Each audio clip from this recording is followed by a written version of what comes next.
this is the kind of stuff that we need. You know what I mean? On social medias to see people inspiring people and people doing good and just some good vibes. Yeah, thank you. There's so many amazing people that we've met on the Big Island that uh you need to you need to shine. Somebody needs to show the world who you guys are, because you're doing fantastic things, and Thank you, I'm thank you. just honored to be the one to show it to the world.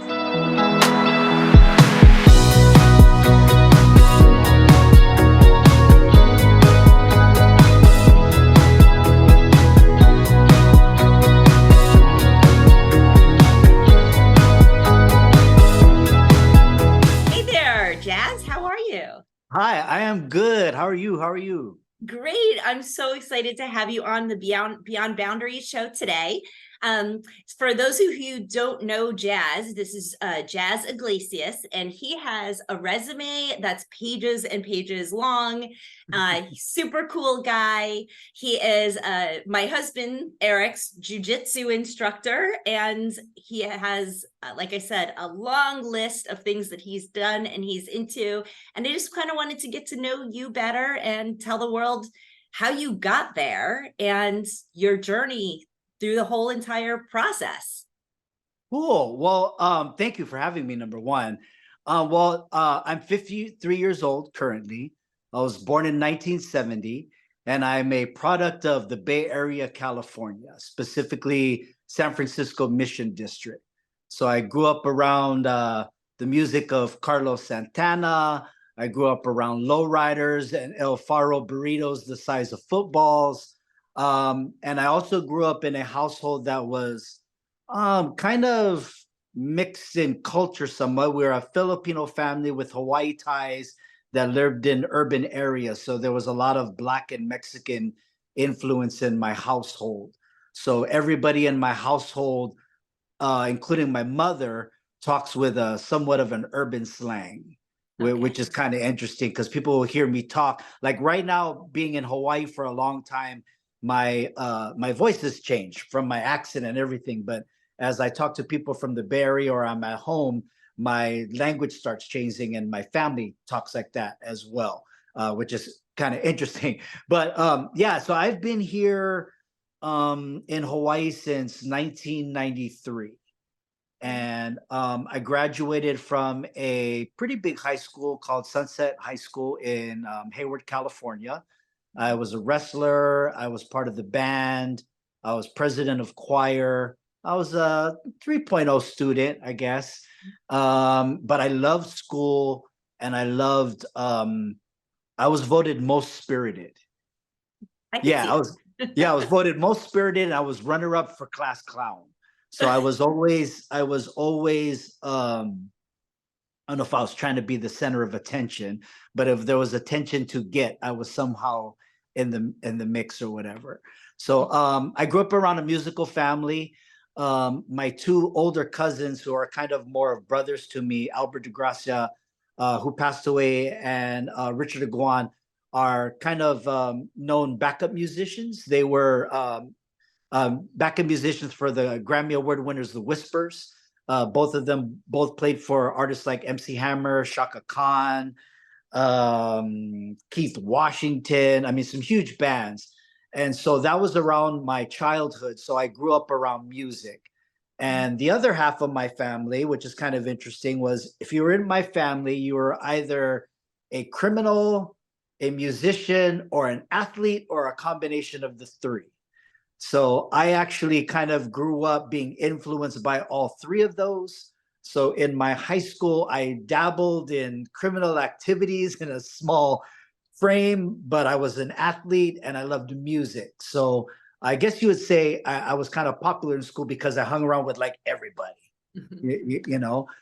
In 93, I went through a divorce, and which caused me to kind of rethink my life. I also had a failed record deal, music record deal at a very young age, which led me to kind of want to reinvent myself again. Out of high school, I worked for Safeway Corporation for a while, right out of high school, or actually from high school. I worked in the meat department. I was a meat cutter, so I went through their apprenticeship program and all of that. And I believe I was one of Safeway Corporation's like youngest department managers. I think I ran a department at 18 already. Wow. And so from a young age, I already had like a leadership thing going on, and I was very aggressive. And so I could talk to people that were bigger than me or that seemed to have more authority than me. And I always had didn't have a problem with expressing myself or telling people that my way was better or whatever. So I moved up the ladder pretty quick and there. And like I said, during that time, I was also signed to a very young record deal when I was young. I was a musician in the mainland.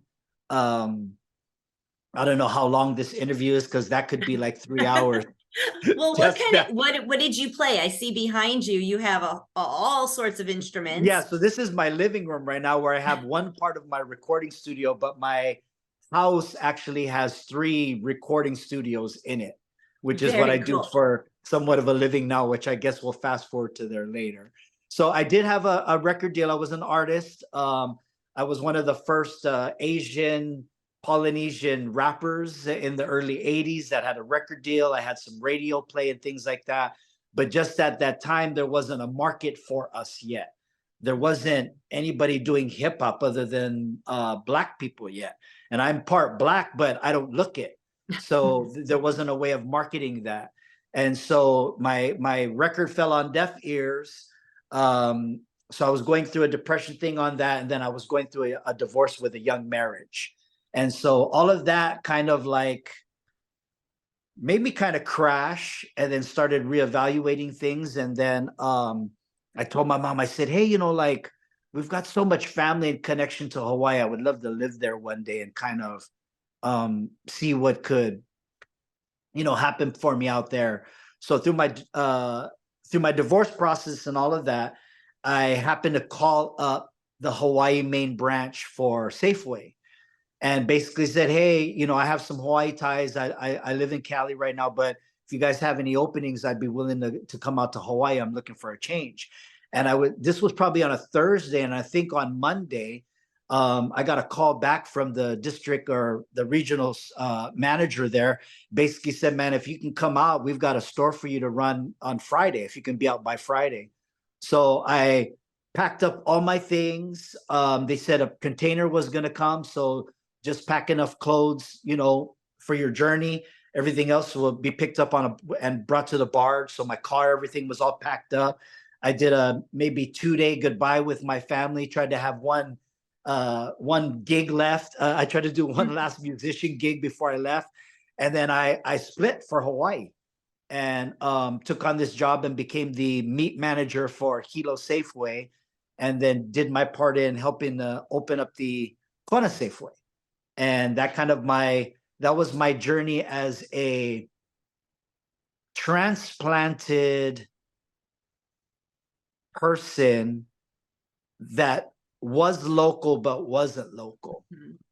So that was the interesting case because I was automatically a brada, but Right. at the same point, because of the way that I acted, I was called haole a lot of times. And as you can see, I am not haole by what most would call definition by the color, but haole actually being what your frame of mind is. And I was very, very, very much haole when I first came here. So that takes me to a couple of years as a meat cutter.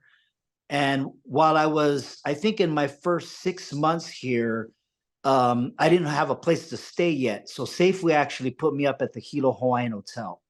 And I think they put me up there for a good 6 months until I found a place, a secure place to live. And so while I was at the Hilo Hawaiian Hotel, there was a band that was playing there on the weekends. And they were a band called Ehukai. And they were, I think four of them at the time. And I was very depressed coming into Hawaii because I was coming from the Bay Area where there was this nightclub scene.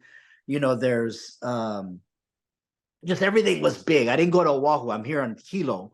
So you know what I mean? The population is probably a 1% of where I came from.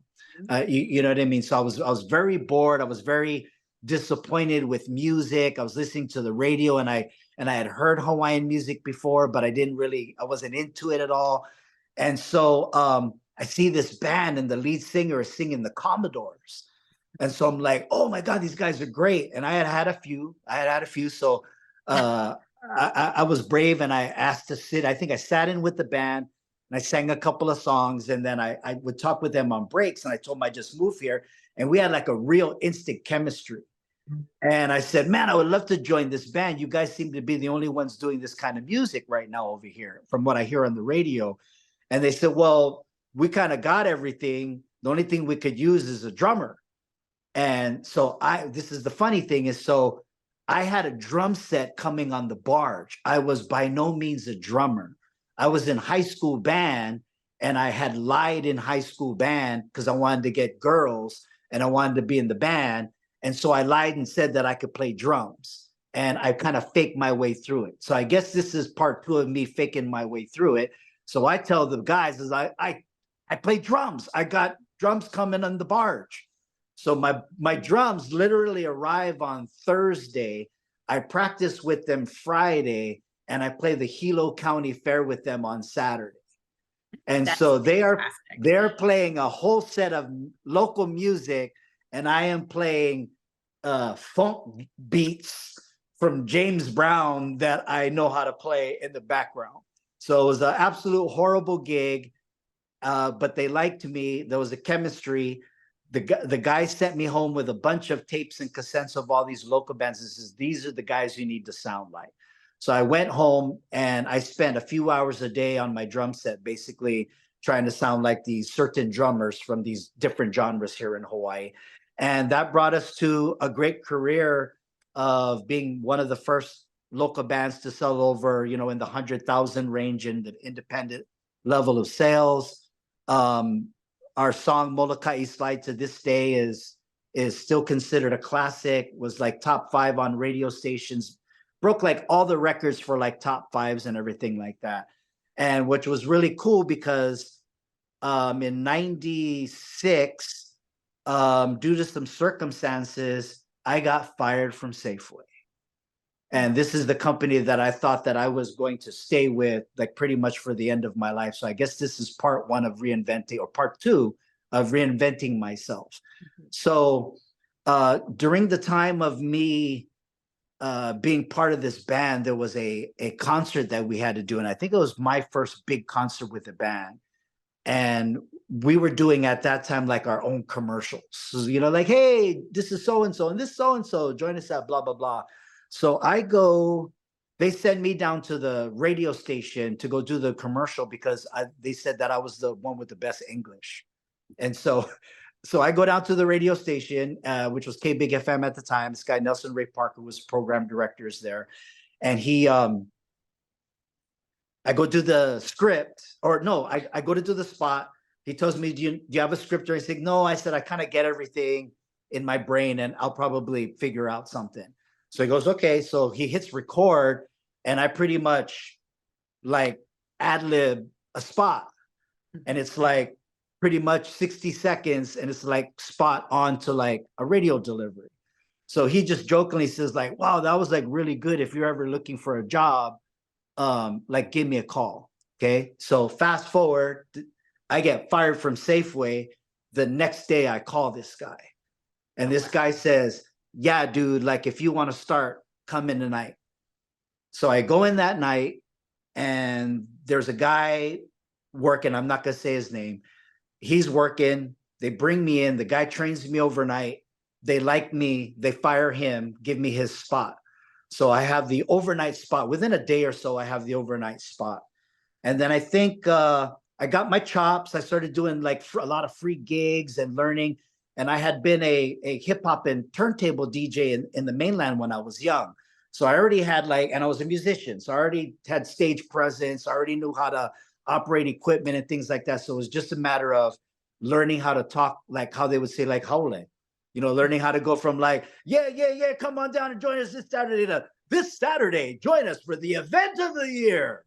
You know what I mean? So I got those chops down and I think I was on the afternoon show after 2 years. And then I think 2 years after that, I was on the morning show. And then I think 2 years after that, I was running everything. And so I spent the morning show co-host along with the program director and basically manager of Kappa FM, and I spent almost 30 years at that position, I think. Oh, wow. Yeah, pretty cool, yeah. That is really cool. That's really cool.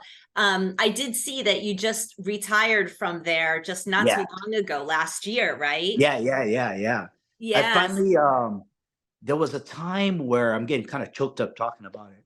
There was a time where I had so much passion for the job that I lived there. And so it neglected my family a lot. It's not as far as I didn't see them, but the family had to get drug everywhere with us. Mhm. And then my wife, who wasn't my wife at the time, but um, I met my wife or kind of courted my wife on the radio. She was somebody I knew. And we can get into that in a whole nother episode or something. But we ended up falling in love on air and then getting married on air and everything. And then we spent, I believe, 11 years on air together. And then there was just a point where I just kind of lost the passion for it. And I started noticing that it's like, man, I could do this job literally without my mind even being here anymore. And I don't like being that way. So I thought it was time to go. Yeah, you needed to challenge yourself. Yeah. I'm somebody that needs to wake up and going like, how can I dominate things this morning? Instead of just going on like I'm doing my job, but in my mind I'm going, da. Oh yeah, so-and-so's on TV tonight. Make sure I check that out. I could literally like separate what my brain was thinking to what I was doing. So I knew it was kind of time to go. And then I had a new kid. My son Sage was born. And it was a decision for us to have a child late after our other kids are practically, graduating high school already. And so we didn't want him to be forced to live that life that we did, getting up at 4 a.m, having to stay at the radio station, get ready there, and then us sneak out and drive you to the bus stop so you can get to the bus. Our radio life with a family of 4 was pretty hectic, So I decided to say, like I'm done already. And there was some other things that made it to where like I'm kind of done with the business. I think I'm over it. And then I was getting on the trip of like, I knew how good I was with business and how good I was with running things. And I was like, man, like what I do for this company, if this was a law firm, my name would be outside of the building. And I wasn't getting that love. So I was like, you know what? Like I need to go somewhere where I get that love, not necessarily monetarily, but just where I get that love. You know what I mean? And so my decision was I'm only going to get that love by myself. So the wife and I, through the years, have made side businesses, everything from a Turo fleet of cars to my wife's halal, which is one of, if not the largest halal on the island, to my dojo, which is pretty large for a home dojo. We just decided that, we could both leave radio and still survive comfortably. Maybe not live as extravagant as we'd like to, but that we could still survive and just, tame things down. And in the midst of our retirement, both of us, my wife was in education prior to radio. So she had an opportunity to go back in administration. She went back as a vice principal. And when she went back to school, Konawaina High School principal at that time said, hey, we heard your husband's retired and think he'd make a great teacher with all the things that he knows. And so they contacted me and I said, yeah, why not? I teach jujitsu and I can perform in front of crowds of tens of thousands. Of course, I think 30 high school kids would be easy. And so I took the job and I spent 2022 or that school year as the music teacher / band teacher. I also had jujitsu in PE. I was also the assistant wrestling and judo coach. And through the end of the year, I started teaching basics in Hawaiian language and culture. So, oh, wow. Yeah, so I was teaching full time with three different curriculums, and then teaching a couple of hundred kids wrestling and judo and jujitsu. And so I burnt myself out in Well, the you year. still were running your studio While I too. still was running my studio full time, basically, and my jujitsu gym. And my jujitsu gym, at minimum, of having at least 100 students. It's a lot. And me working on at least 2 albums a month, at least, as a record producer. So I really burned myself out on that year. And so when I got an offer to kind of tame it down a little bit at the middle school, I took the job at the middle school, which I do the same exact thing. And I meant to go down there and tame things down and slow down. And we went over there. The jujitsu program blew up, and we have the smallest class in one class being 60 kids. Wow. So yeah, my retirement has become the most busiest I've ever been in my life. What's your favorite area? I mean, you're into all these different things. Do you like the music? Do you like the fighting? Do you like the teaching? What? I think each aspect serves a different need of mine, I guess, whether that be inspiration or something that I need to be fed with. Teaching in general is a huge passion of mine, and I really get off of it. I enjoy watching somebody learn something and succeed off of it, off of my translation, because I don't consider myself a standard teacher. I'm a hands-on guy, but I am like the most broken down, detailed hands-on guy that you can get. Like if there's a hands-on way to do things with 2 steps, I can break those 2 steps down into 20 details that will make your 2 steps even faster. And so that's my passion. Music moves me. Music, no matter what I do, whether I'm teaching, performing, recording, mixing, editing, if I'm doing something where creativity is either coming out of me, or I'm allowed to help somebody discover their creativity or be a part of somebody's creativity, and that other people bob their head to it or dance to it or fall in love to it or break up to it. If there's a way that I can cause a vibration in the world and have it go somewhere else, that's my drug. Let's talk about vibrations. I'm glad you brought that word up. So you and your wife both vibe at such a high level. When I have been around you and I met your wife once, it's like you're on a different level. I could feel the love. It's just the love and the joy that you bring to a room or the community is unbelievable. Is this something that you've worked on in your life? Were you born like this, or hell no. That is complete. That is my wife. That is my wife's life, her soul, her brand. Kumukaea is a thing. You can feel it, but you have it too. So I think my wife says I have. My wife says like I'm like a muscle version of her, I think. So like when we're together, like, can I say this? Maybe you can breathe this. When we get together, shit happens. Yeah. You're powerful. You're a very powerful couple, and you could feel it. Yeah. So like if she brings up an idea and I'm in, like there's no doubt that we won't complete it and it won't succeed. Like if she goes, yeah, and I go, yeah, let's do that. Or it's vice versa. There's no question it's not going to happen or it's not going to succeed. And it's just because of the accountability we have for each other and that vibration. There's that vibration that my wife has. My vibration has always been spread through music and through inspiration of, I guess, with my martial arts, being able to show people that, like, hey, I'm this short, fat dude, and I can make you move like that dude who runs marathons. You know what I mean? So it's always been that with me. I've always been like like a really good coach. my wife has been this really good coach slash educator slash follow me anywhere, and wherever we go, there'll be light. That's kind of my wife's thing. Mhm. And so I just have learned to trust and follow her. Mhm. And then Smart so man.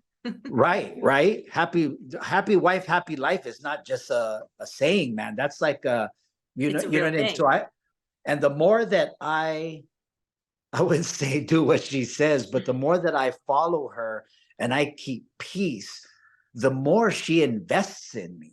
Mhm. Like if I'm worthless and I'm just like not growing, why invest in me? Why like put energy towards my growth if I'm not doing anything? If I'm just being the same person every 5 years, I'm in the same spot. I'm in the same financial bracket. I'm doing the same thing. Like every 5 years, we've made this commitment that every 5 years, there's a new us and there's a new source of income coming in. Not that we've changed and let go of an income. It's just that every 5 years, we have reinvented and there's a new source of income coming in. And that is like our strive. You know what I mean? So Yes. there's no what's the word, complacency, or where we're like, oh, Can't we're get good. comfortable. Yeah, there's no we're good. No, we're not good, because Mhm. stuff's gonna change. Stuff's gonna happen. More pandemics are gonna happen, or like we got into the Toro thing, which was a huge thing, which I originally was going to retire off of in the beginning anyway. And we went from a fleet to a few cars. You know what I mean? So things change. So we're just always that, aside from keeping career in check, we're just always trying to keep an equal amount of good vibration going, positive energy. Like, are we doing things to not only make money, but are we improving our community somehow with what we're doing to make money? Although we're making money for this person and me or this other person, is somehow it helping somebody that can't profit off of this. So there's always that. There's always, every time I'm making some money over here, well, somebody that don't have money is going to get something from it. And I think that that's just been what I've learned from my wife, and what I think that has come into me, and for me to spread on every little thing that I do. And I connect them in a way to where those people who do this, like, like I get my jujitsu students that go like, hey man, like I didn't know you played drums. Like, you teach? Next thing I know, I got a drum student. You know what I mean? Or I've got musicians, they're like, why you keep your black belt on the wall in the studio? Funny you should ask. You know what I mean? And next thing you know, I got 3 new jujitsu students that originally came from music. But it's all together to keep a vibration going, Mhm. but to also like teach success to whoever's like attached to me. And that hopefully people I'm attached to help me build success. I have students, like one of my top students is Dylan Onaka, who you guys know very well. Mhm. Dylan Onaka is my student, yet my teacher. You know, he motivates me on a business level. He motivates me on a work ethic and marketing level, and how to balance family with business, and how power couples work together and make a teamwork. You know what I mean? So I'm always just like, aside from bringing people into my circle to teach, I'm bringing people into my circle so that we all grow off of each other. This guy helps this guy, and now we're networking off each other. Okay, like if I'm going to do business, I'm going to do business with the guys in my network. My guys own a clothing store. You sell jeans, where I'm not going to Macy's no more. I'm going to buy your ugly jeans. you know That's a community. That's yeah, what a circle is all about, right? You keep your yeah, your people close. yeah. And And we I also operate off of the Vahipana kind of system, where everybody in your circle was like how Hawaiians operated back in the day. There was, some families that live by the water, by the ocean, by the kai. So you the fish guys. There's guys that live further up Mauka. So you the cattle guys. So you bring cattle to the guys that fish. The guys bring fish to the guys that cattle. This guy helps this guy, so that the whole kind of community prospers. you It's the know? same concept, right? It takes a Yeah, village, not just to raise kids, right. but to, help with everything. Um, I I think what you were talking about with how you and your wife work together and raising each other's vibes, and you never keep things the same. Every 5 years you kind of reevaluate, what you're doing. That's a really good lesson, because I think a lot of couples, they get married and one person wants to continue growing, and then the other Right, person gets very complacent, right? right, they right. they get comfortable, they get fat, they get Yeah, yeah. lazy, they don't want it, they want easy. And if you have one person that wants easy and comfortable and the other person that wants growth and movement, it's never going to work. Right. And you don't have to do the same thing. No. Like me and my wife and I have completely different hobbies. Our common thing that we have is our love of all musics, Mhm. our love of dance. Like aside from hula, she loves to, like, we could totally go to the club and just tear it up and keep up with the Are there kids. clubs in Kona? Because I I haven't mean, found like any. pre-COVID, we would still go every now and then. You know what I mean? But yeah, we still do different things. We each have our own man cave. We each have our own section of the house. Like right now, I'm in my studio. She don't come in here. You know what I mean? Unless she needs something from here. She has her own office the size of this studio. And then we have like common spaces. You know what I mean? But you just have to, I think, on the marriage level, for couples to be successful both in business and in life, is that they have to have respect for what each one brings to the table, and you got to be able to compensate for where that person's weak. You can't just be like, oh God, they don't do it, so it doesn't happen. Like my wife and I, admittedly, we joke about things like, for instance, my wife is kind of the dude. you know my wife makes more money than me. She's a VP, plus she has a business. VPs get paid well, and she owns her own business. She got more students than I do. You know what I mean? So she's way busier. She's I guess you would say, the primary bread maker. She's a horrible cook, and she has no time to clean. So I do all of that. I clean the house. I do the laundry. I do the disinfecting. I do this. I do that. But guess what? I don't touch any finances. I let the brain do that. You know what I mean? It's you do this, I do this, because this is what we're good at. Not I need my own account because I don't trust you and da da da. It's just all those trust things. And then when you respect each other's space, you respect each other's time, then everybody gets to do their thing.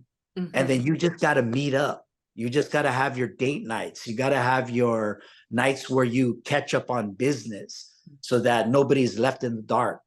We meet up Sunday nights and go over finances, because since I don't touch them, I need to know where I can't spend, or where money's been growing here. This end of the business not happening here. You're the one home more, so why aren't you taking care of this? You need to take care of this.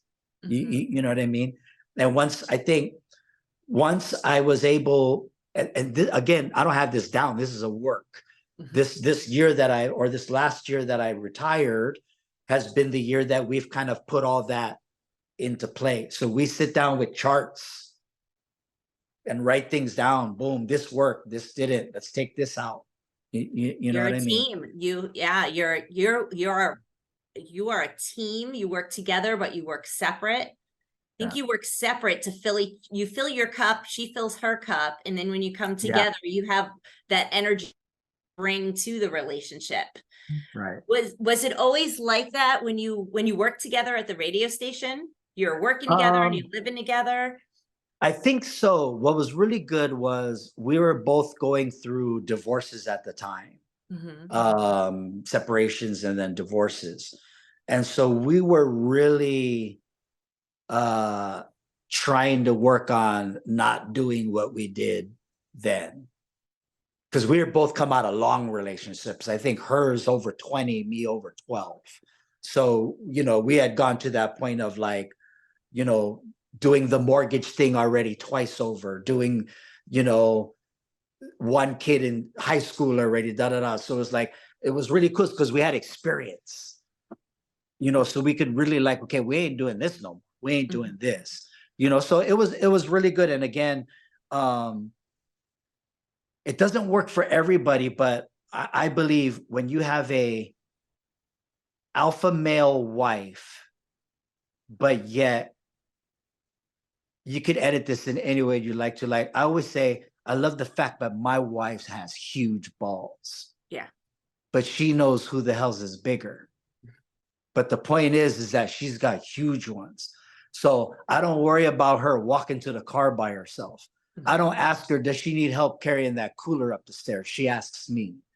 You know, you know what I'm saying? I know exactly what you're saying. But yet she knows that there's times where I got to tell her, I'm like, yo, you got to put your panties on sometimes, because there's sometimes where I need to be the man and you need to kind of be quiet.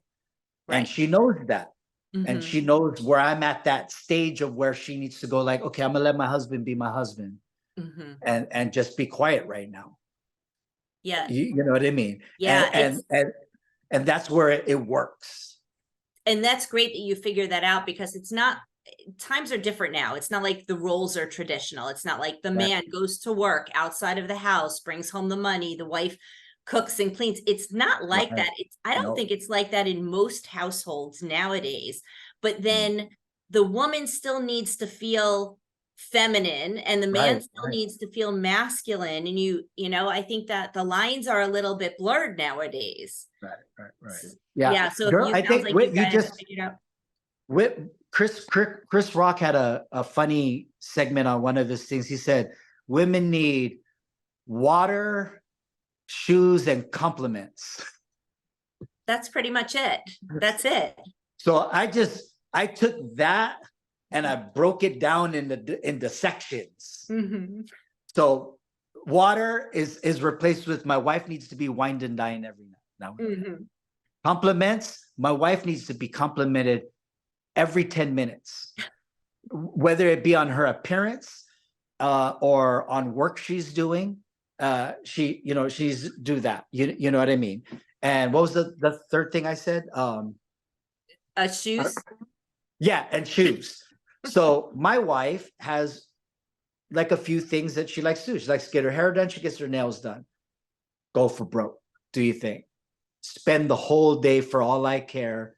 Do that so that you feel like $1 million when you come out. And every now and then I go get one. I think that you just gave the best lesson to all the husbands out there on how to have a happy marriage. I think you just summed it up in like 3 minutes. That's it. And all you got to do is when your wife starts telling you, hey, hon, you know, is there somebody that could fix this? Or hon, the dishwasher's been out. When she starts giving you a hint that stuff needs to get fixed, take a list. Put that list on the table, and every time you accomplish something, put a check on it and leave her a little love note on there. Okay, now you just took it to another level. Brilliant.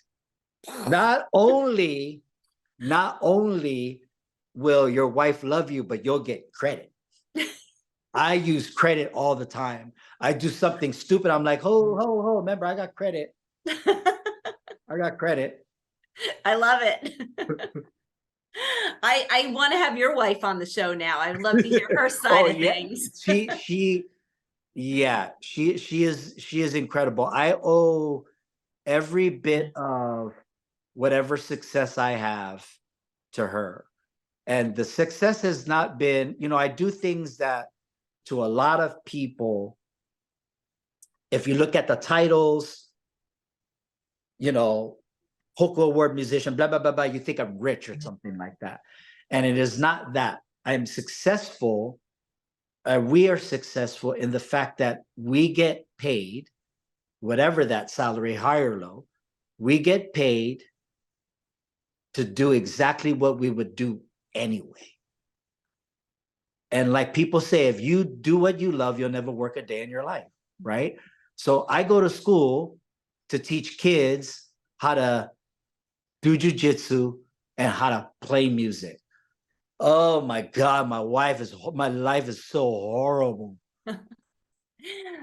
That's why it's so important to follow your passion, right? It's just, and keep opportunities open. You seemed like you had quite a few closed doors in the beginning of your life when you were younger, but that just opened up opportunities that probably wouldn't have existed if you were still in those situations.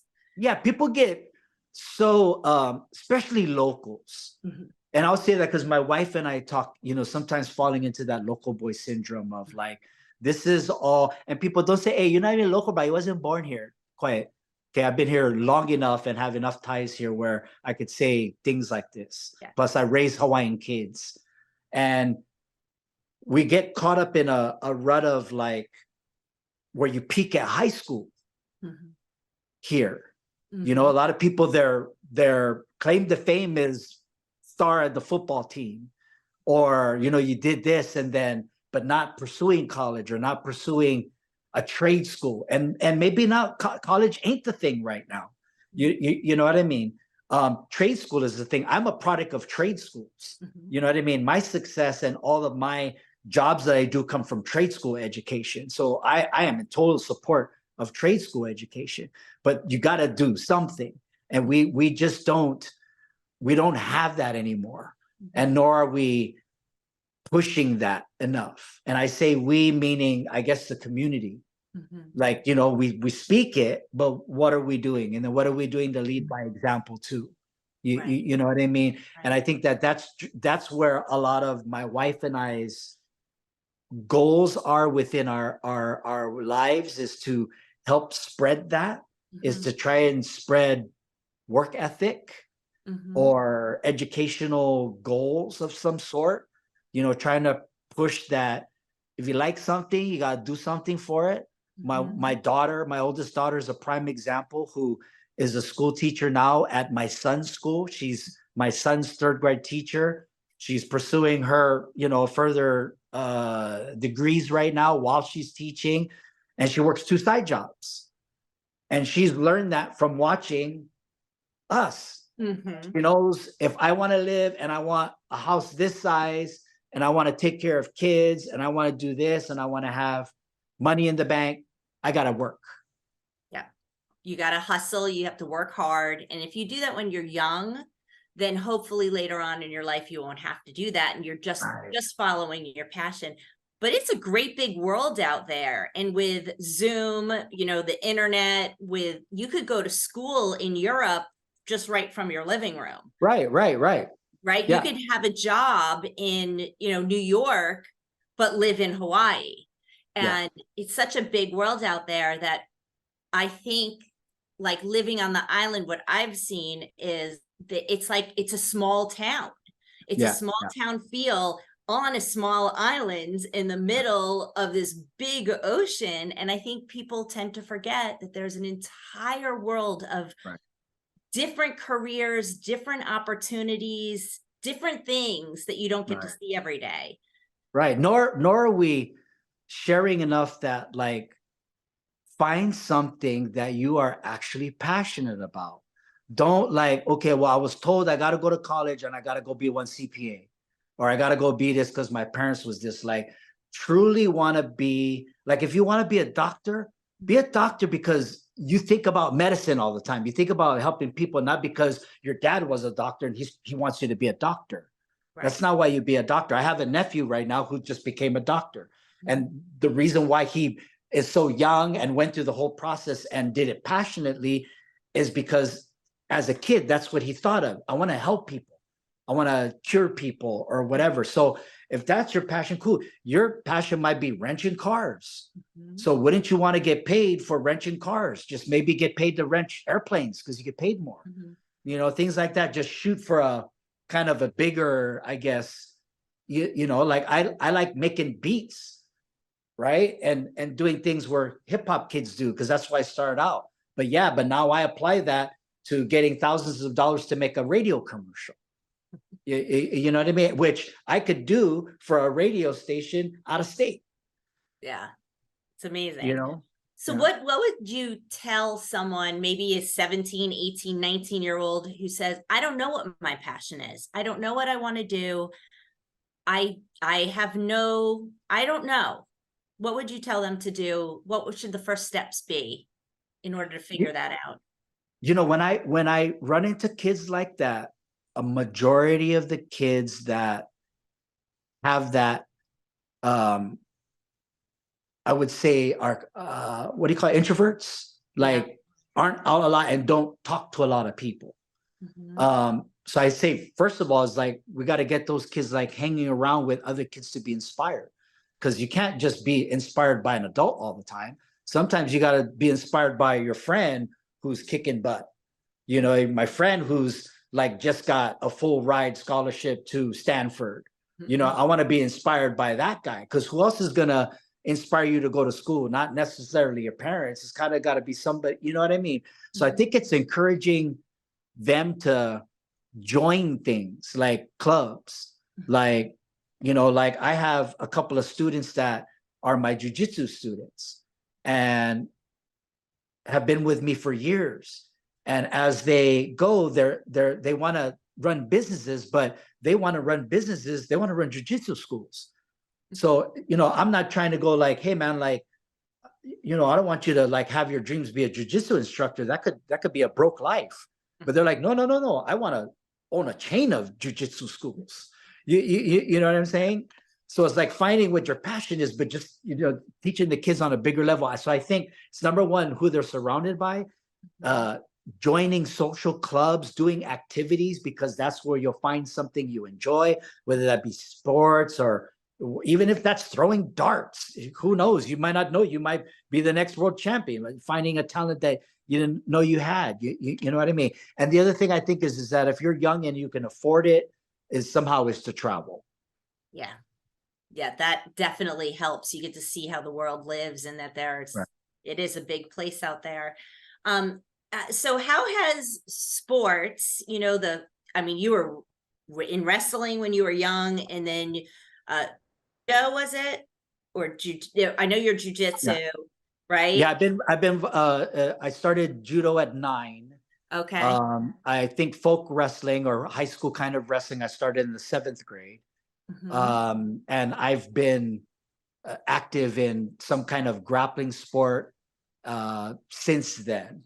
And I did professional wrestling, and I wouldn't say it was pro MMA. I would say it was more amateur MMA because it wasn't big enough yet. But I've done MMA more on a amateur level in the earlier days. And so that just always kind of carried with me. Mhm. And some people aren't, I guess, motivated by the physical aspect. I'm one of those guys. Mhm. I'm motivated not only that my brain is fed, but that I'm challenged physically. And I'm not like a bodybuilding looking dude, I'm chubby and this and that, but like I'm that guy that even though I'm chubby, like, you know what I mean? Like if somebody says, let's go play football, tackle football outside, no shirts, no pads, I'll be like, let's go, you Well, know? I took that self-defense class with you, and Yes, you did. yeah, I did. It was, first of all, it was amazing. I wish I took that when I was 20 years old and I had Thank you. that skill, what you taught within a couple hours. But I found that a lot of it was mental more than physical. Yeah, yeah, yeah, Right? It's yeah. you have to think about what your next move is going to be, and you're actually in your head more than you're in your body. Right, So right. that's pretty cool. And I think that probably helps a lot of the kids to get disciplined and have the right mindset. Well, it's also like you take Dylan for a good Hmm. example. When I watch Dylan speak, Dylan is like at Tony Robbins level. Yeah, And he's and amazing. I think I truly believe that at least a third of that comes from jujitsu. Hmm. Oh, I I believe think it. I think one third of it comes from his knowledge of the business. The Hmm. other third is from his military background, and the Hmm. other third is from jujitsu. I Yeah. truly think that that's where he gets his charisma, I guess you Hmm. would say. And so, yeah, I just think that I myself walk into a building with a different, I wouldn't say attitude, but like I just feel different when I walk into a room. And so I could change the energy in a bad way or a good way, depending on how I am that day, which has made me popular as an instructor and sometimes unpopular as a radio announcer, or as a MC, when I'm, being more personal than for the crowd kind of thing. You know what I mean? But I think what martial arts or my lifestyle, what it has done for me, like for instance, to be able to talk to people or to teach or whatever, is just that you have a different mentality when you are not worried about, number one, being hurt by anybody, number two, being offended by anybody. So I walk into a room, I don't care what you think of me, because your opinion really doesn't matter. So that's out of my brain already. So I don't walk into a room with self-consciousness. Unless I have my shirt off, I'm like, ugh, I really should have did some crunches before I came in there. But you know what I mean? And that's with my attitude, knowing that no one can hurt me, at least to a certain extent, and to also know that in my speaking, I know what I'm talking about. And so that combined with the fearlessness gives you the ability to express what you know is correct. But if you don't have that positive, I guess, positiveness or confidence in the words, even though you know the words are correct, nobody will believe you. Right? Yeah. Like I could, if I have to, I could bull crap my way through something I don't know. Do you ever feel like you have imposter syndrome, or do you ever feel like, gosh, maybe I don't know everything about whatever subject it is? I get imposter system when somebody half my age kicks my ass in jujitsu. And that's about it. But then I go, well, he's half my age. That's fine. Right? Like, there's it's an supposed to excuse for it. And he's a high level. I would think that's the only time is when I feel like that. What I like about where my life has led me with martial arts and music is that I'm pretty comfortable with taking a place that is given to me. I'm most of the times like, yeah, I can do this. Like as a teacher, you know what I mean? Like I didn't go to school. I went to trade schools. Yeah. So I'm working on my actual education part of my education right now. But I if somebody asked me, I need you to teach music at this university, I'd be like, yeah, which instruments you want me to teach? You know what I mean? Because I'm confident in what I know I can do. And I'm confident at what I can make up for with what I know, with what I don't know. You're going to be so excited of what I do know, teach you. You're not going to worry about that I miss this. You must inspire so many people, like all the time. People probably take your classes and they're like, I want to be just like him. I hope. That's not to be like me. I wouldn't say to be like me. I would say I just want people to, I guess, find themselves to where they know that, like, be comfortable with yourself, no matter what life has dealt you. Short, tall, chubby, in shape, good genes. Maybe you got the best metabolism, maybe you don't. You know what I mean? But find what you do, try to do it well, and then try to do anything that's given to you better than everybody else. Great advice. No matter what it is. That's. Can you fold this bag for me? Yeah, and I'm going to fold it better than you. Right. Yeah. That's it. Don't do it. And I don't mean that in a cocky way. I'm just saying, if you expected me to fold this, I want you to go like, well, geez, I should have you fold these all the time. I love it. Right? Yes. And why, just one last question. I know we're kind of, been talking forever, but one last question. Good. Why did you get into fighting in the first place? I mean, you were 9. That was a really young age. Oh, I was bullied when I was small. You were? Oh yeah, I was bullied. And my mom was single mom at the time. All my siblings come from half breeds, some from my dad, some from my mom later. But at the time, up until 9 years old, I lived in the Mission District with just my mom. And so I was bullied all the time because I was really small. Give you an example how small I was. I wrestled my senior year 121. I wrestled through high school at 98 pounds. So I was a small kid. I walk around at $180 now, half muscle, half gut. You know what I mean? But I was small. So she put me in judo. It still didn't do anything for me other than, made me a little bit physically more adapt to sports when I started coming to sports, because I was always small. So nobody would put me on the basketball team because I was the smallest, but I could play. You know what I mean? Like I could always do something physically well, but I was always small and too light. And then wrestling, when I got to high school, I had took wrestling in junior high school, but I didn't compete. I was just in a junior high school wrestling program. And then when I got to high school, I forget what weight the kid was, but a kid recruited me and said, "Hey, you look," because I was pretty like kind of chiseled for a small kid. So I remember one of the kids going like, "Hey, you wrestle?" And I was like, "I've wrestled before." They're like, "We need a 98 pounder." And I said, "I think that's what I weigh." And then so I came in and I was like one of the first heavyweights at that time in school. So yeah, I don't know if I answered your question, but I got into it, and then I noticed that I was a sponge and that I could retain things quickly and reinterpret them quickly.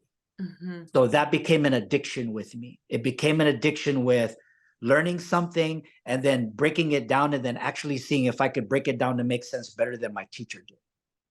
That became like a thing with me. And I know it would piss my teachers off, because I would they'd show something and I go, "Hey, sensei, what if you moved his foot like an inch to the left?"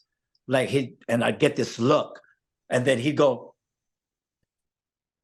move your foot inch to the left. Like it was his idea. Yeah.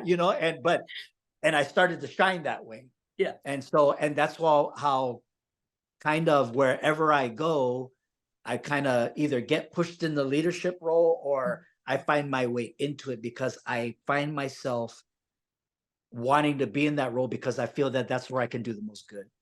Right. And then that's Not it. that, it's not an ego thing. I'm just like, hey man, like we're all paid to for this company to flourish. Like, sorry, but I think I should be pilot. It just give goes me the back damn to manual. giving it your Give all. me the manual and let me fly. Yeah. That's why people like me and you, we can't work for other people. We don't do well working for other people. Right. Right. We tend to take that leadership position, but it's because we want to care. We want to help, and we care about helping. And, we see outside the box a little bit more. Oh, believe me, DOE structure just, but I love them because, please, a big shout out to Conahuina High School, #1, and to especially Conahuina Middle School.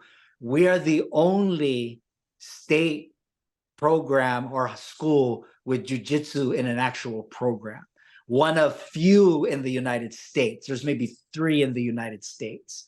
So just to allow me in this small big island to outdo Oahu. We've beat Oahu, we've beat Maui. We're the first ones. So I just thank you so much for, congratulations. If you guys, anybody, Teddy Burgess, Kumumomi guys, if you guys see this, that thank you guys for allowing that, because if this thing, my goal is for this to be a thing, for Kealakea High School to compete against Hilo High School in Jiu-Jitsu, for Moanalua to compete in Judo against Conahuina in an actual Jiu-Jitsu. You know what I mean? I think that'd be fabulous. If somebody wanted to reach out to you to talk to you about how they can get involved, or maybe they have a child that might be interested in doing martial arts or anything like that, how can they reach you? Easy. You can go to shoothawaiidojo.com. And that's where you can read me through the dojo. I'm on all social media platforms. If you search Jaz Yglesias or Google Jaz Yglesias, all the stuffs will come up. I'm an old guy, so I've been on the internet for quite a while. I saw that. One day I did let me Google myself. I was like, oh my God, like this is scary actually. They know It's when great. they know when I wet my pants for the first time as a kid.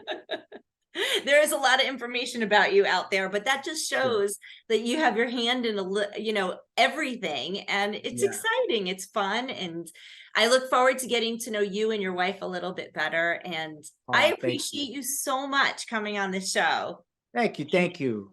It's been great, and yeah, just good luck with everything, and again, thank you. I appreciate you so much.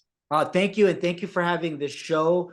This is the kind of stuff that we need, you know what I mean, on social medias, to see people, inspiring people, and people doing good, and just some good vibes. Yeah, thank you. There's so many amazing people that we've met on the Big Island that you need to shine. Somebody needs to show the world who you guys are, because you're doing fantastic things, and I'm just honored to be the one to show it to the world. Mahalo. Thanks, and we will talk soon. Yes, thank you so much. Appreciate it.